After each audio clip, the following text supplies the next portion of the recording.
Season's greetings from Fine Country Rugby. I'm Sam Funnell, back again with my latest market update for 2019.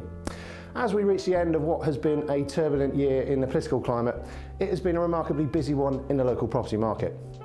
We've had a record year in terms of house sales, reflected in a dominant market share in the upper quartile of the marketplace.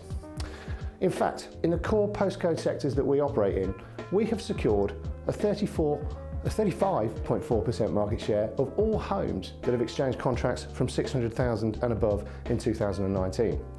So, more than 1 in 3 homes, which is a fantastic result.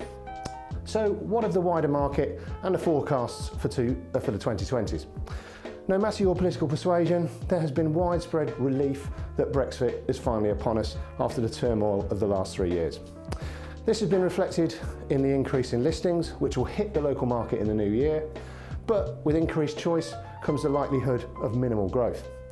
According to Rightmove, house prices dropped by 0.9% in November, and new stock fell by a huge 8%, no doubt encouraged by the political uncertainty of the time.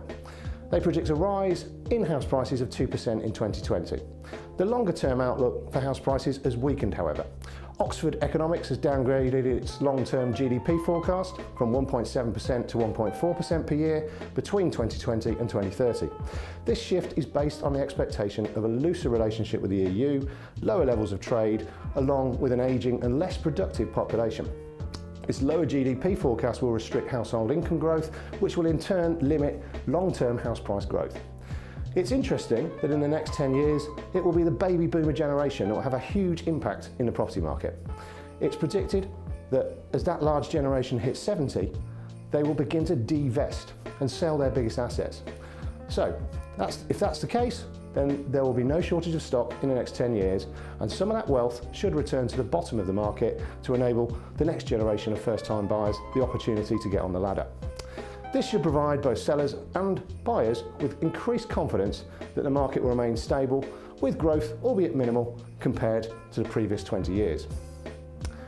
These are indeed exciting times, and I'd very much like to wish you and your families a wonderful Christmas and a prosperous new year as we head into the new decade.